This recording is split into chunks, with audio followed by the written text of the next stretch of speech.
Hello and welcome to Ask Me for a Trend. I'm Josh Lipton, and for the next half hour, we are breaking down the trends of today that'll move stocks tomorrow. There is a lot to keep track of, so we're focusing on what you need to know to get ahead of the curve, and here's some of the trends we're going to be diving into.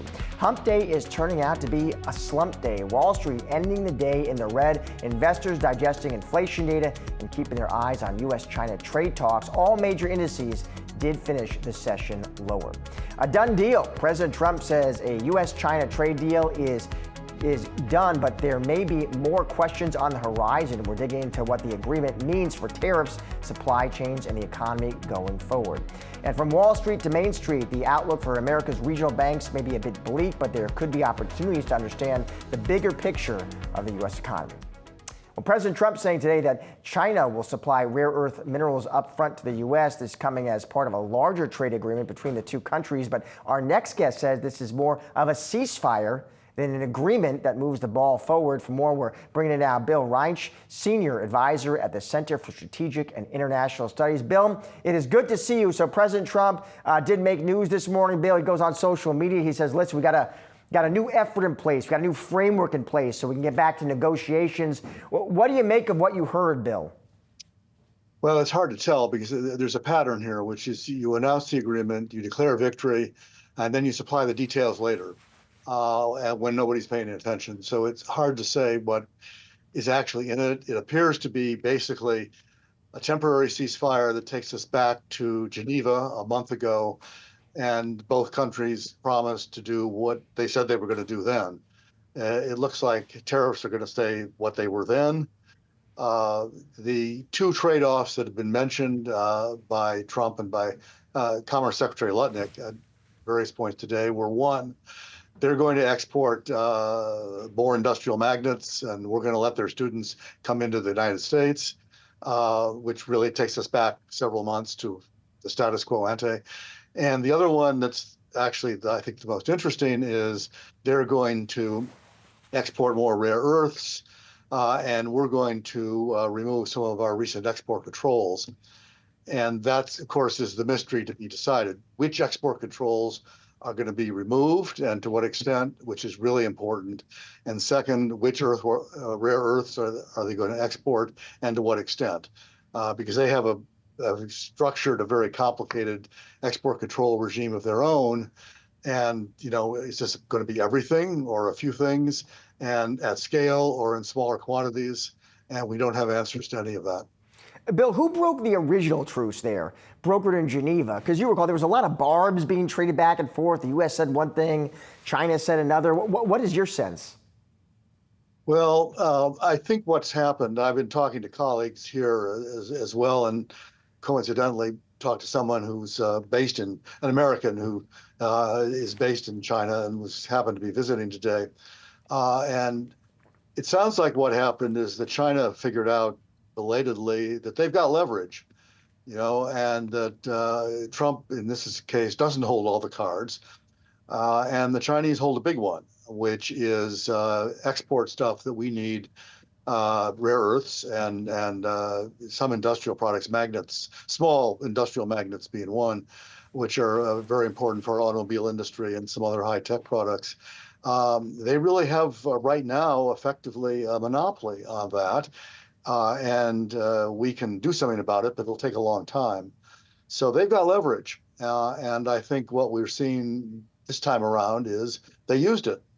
And they used it to get what they wanted, which is some easing of U.S. export controls and getting their students back here, which is, I hadn't realized, but apparently is an important thing for them. And Bill, we talk about leverage, and listen, I get it, we need those rare earths, but don't we have leverage too as well, Bill? I mean, how much of those Chinese consumers and exporters feel the pressure from those elevated tariffs? Well, that's a good question, and it's a little bit of a mystery. The assumption, and I think the Trump assumption going in, was that we had a lot of leverage because their economy was not in great shape, and that we are a huge buyer of their products, and if we stopped doing that, because of the tariffs, they would be in even more serious trouble, and that would give us some leverage. I think this turned out to be less than we thought. It's not a democracy. The Chinese don't have to worry about public opinion in quite the same way that we do. And they've been able to, I think, manage the economy, not, beautifully, but they've been able to stave off some of the disasters that I think the Trump people were predicting. So I wouldn't say we have no leverage, but I think at the moment, it turns out that we seem to have less than the Chinese do. Final question, Bill. Maybe it's the most basic question. What does the Trump administration, Bill, want? What is the deal, the final deal, that you think Trump would say, okay, that's a win? Well, that's a good question, and it's a mystery. In his first term, what he wanted was basically a restructuring of their economy. Stop subsidizing, stop creating overcapacity, stop stealing Western intellectual property, a whole range of stop harassing American companies. And what he got was a promise to buy more stuff, which they then didn't entirely keep. This time around, he'll probably begin by demanding the same things because they're the right things to demand, frankly, and most of his predecessors demanded them too. But I think where we'll end up is pretty much where we ended up in the first term, which is small Chinese concessions, commitments to buy more stuff, and he will declare victory. And then we'll probably this time around do a better job of making sure they actually keep their word. But I don't see a big plan here, and I don't see us accomplishing major changes in their economy. That's just not on the screen. They've rejected that before, and I think they'll reject it again. Bill, great to have you on the show today. Thanks so much for your time. Thank you. Well, U.S. stocks paused their recent rally as investors digest softer than expected inflation and assess U.S.-China trade talks. Yahoo Finance's Josh Schafer joining us now with the trading day takeaways. Josh. Hey, Josh. So it wasn't the most exciting trading day by the time we got to the close, right? So I'll just highlight where markets ended because I personally got a little bit of a kick out of this. The Dow Jones Industrial Average falling just one single point today, not something you see very much. But I do think we got a little bit of insight, Josh, into the shifting market narrative that you and I have been talking a bit about. So I want to go back to S&P 500 futures and take a look at the early morning action. So this morning you had sort of rumors of a U.S.-China deal being agreed to, right? Right around here is when President Trump posted on Truth Social that there is a deal, it just hasn't been signed yet. There are some things to iron out, right? Right. Going back a month and a half ago, that's market moving news, right? But notice futures didn't really move, but then they did. Well, what happened here? Inflation data. Inflation data came in better than expected. And to me and some strategists on Wall Street that we've been speaking with over the last 2 weeks sort of feeds the narrative that trade talks are not what is going to move the market its next leg higher, right? We're starting to get back to the data here. People want to know how tariffs are impacting the data.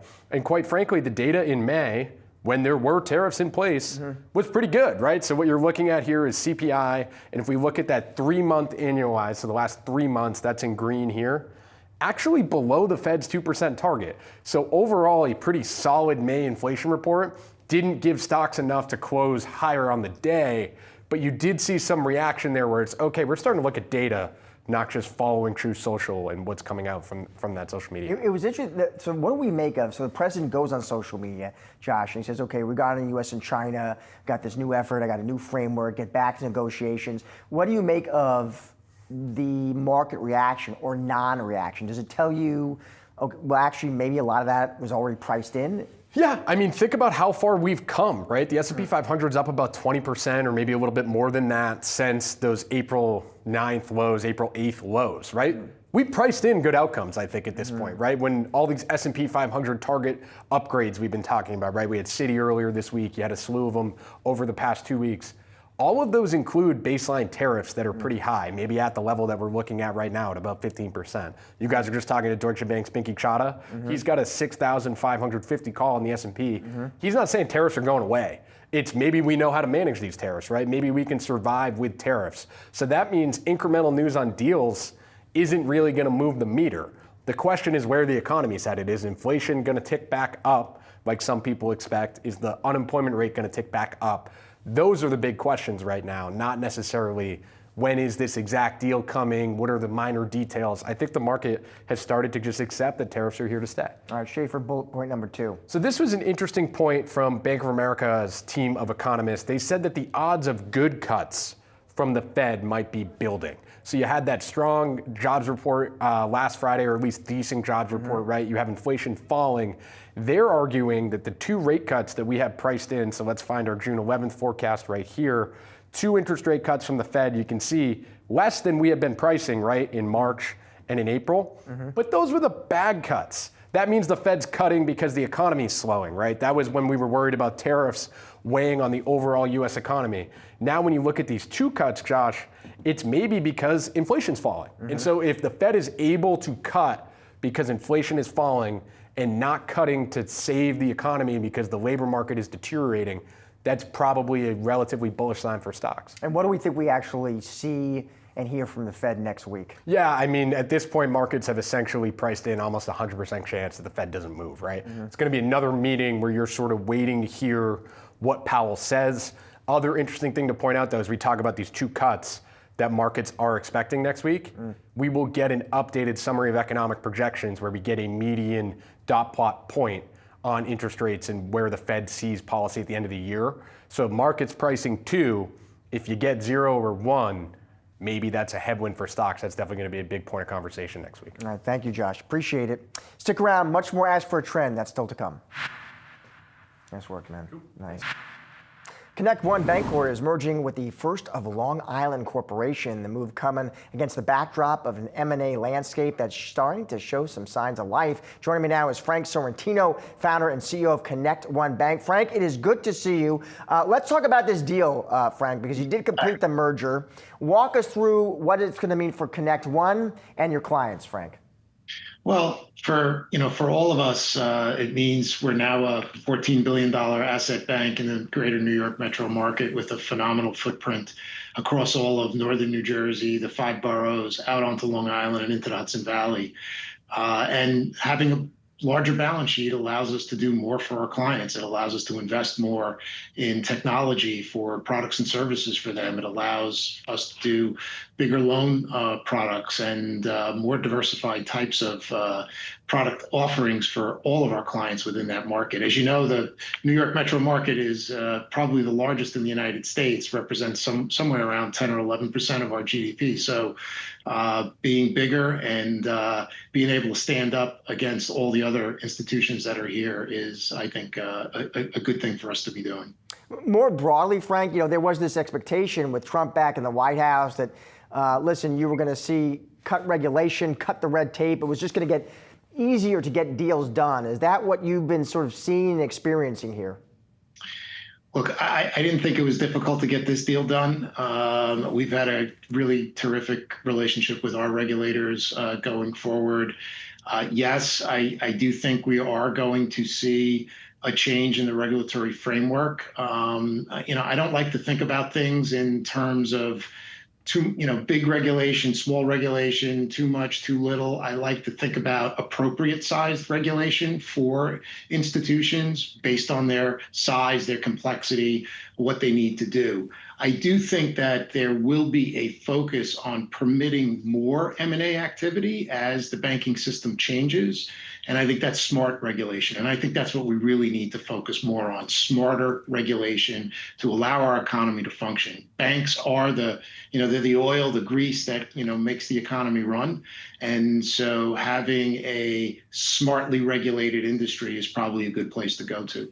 Frank, let's talk about the macro as well here. Bloomberg did report, I'm sure you saw this, that Citi is set to put aside hundreds of millions of dollars more than it did last quarter to account for potential losses on loans. So a sign there that maybe big banks were preparing for what they see as it's just weakening economic health. And I'm just curious what you see, Frank. I've been hearing for probably 18 to 24 months that we're either in a recession, going to a recession, thinking about a recession, soft landing, not so soft landing, whatever. From my perspective, we've been in a pretty robust economy for the last, I don't know how many years. And as I speak to our clients today on the ground, and it really doesn't matter what businesses they're in, generally things are pretty good. Now, again, I'm speaking about the New York metro market, but people are feeling pretty good. Employment is strong, and that is the biggest variable in all of this. People have jobs, they have money, their earnings are going up, their wages are going up. People are feeling good, they spend money, and the economy does well. Are there, sort of some bubbles here and there, things that we should be concerned about? Yes. Have there been some issues relative to whether it's Liberation Day, the tariffs, some apprehension about where the economy is going? Sure. But overall, our clients, I think, are doing quite well in this economy. And it's showing up in all the numbers. It's showing up in the employment numbers. It's showing up in consumer spending. It's showing up in credit trends. Even though some of those institutions you mentioned may have been putting away reserves, the credit trends have been quite benign. What about the commercial real estate market, Frank? I'm curious what you're seeing there in the tri-state area. So I love when people ask me about commercial real estate. So that's like walking into Baskin-Robbins and asking for an ice cream. Like, what part of it are we talking about? Are we talking about the multifamily portfolios, the office portfolios, retail portfolios? They all have a different, sort of flavor to them. The office market, which is what's been really in focus past COVID because of remote work, has really made a stunning comeback. There's an enormous amount of activity within the office space. We're seeing buildings trade. We're seeing credit loosening up. We're seeing office buildings in central business New York City getting record rents. So definitely a change in the trend there. There are still some troubled assets. There are still some places where there are pockets of weakness. But overall, that is healing itself well. In the multifamily sector, right now, the market's pretty tight. And so a lot of those buildings are still trading at really high valuations. The one place where there's a little bit of weakness is in the rent-regulated portfolios, and hopefully there'll be some changes in that 2019 regulation to loosen up some of the challenges that are there. Yeah, Frank, I got to tell you, on that train I take every morning from New Jersey to New York City, it is jam-packed, Frank. People are back in the office. Thank you, sir. It is always great to have you on the show. You're welcome. Great to be with you. Stick around. Much more Ask for a Trend. That's still to come. Inflation came in cooler than expected in today's Consumer Price Index report, easing concerns that President Trump's tariffs would push prices higher. Yahoo Finance's Julie Hyman joins me now with a closer look under the hood of May's CPI's report in our chart of the day. Well, indeed, those tariffs do not seem to be having an upward effect on headline inflation yet. And those are two important caveats because there are certain categories where we are seeing upward pressure on prices. It's just not averaging out to the overall number, which we saw just rise 0.1% month over month and 2.4% year over year. That's the headline number. So there were categories where we were seeing increases. Appliances, for example, rose more than 4%.